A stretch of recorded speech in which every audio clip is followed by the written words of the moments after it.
Ano yung tester probe mga idol, oh, tumutunog. Pero kung sa kanyang terminal ay 0 talaga siya. So ngayon,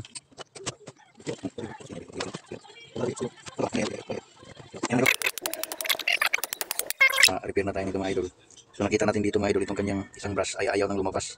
Hindi na may tulak ng kanyang spring. Palagay ko dito mga idol, ito lang problema. Itong tatlo okay naman siya, ito isa lang ayaw nang lumabas.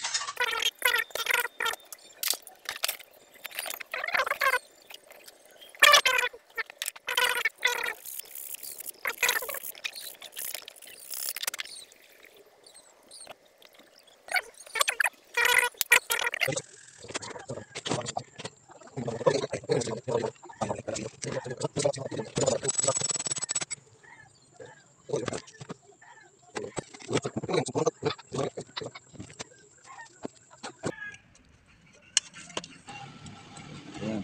Kung nakita nyo guys, oh, pag ginalaw ko tong manubila konti, iikot siya. Oh, di ba? So sa kanan, oh yun. Pag ikutin ko sa kaliwa, ayun, di ba?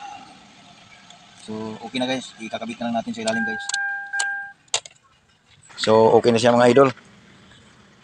Yun lang pala ang problema mga idol, yung motor niya sa EPS. So hanggang dito lang mga idol, maraming salamat.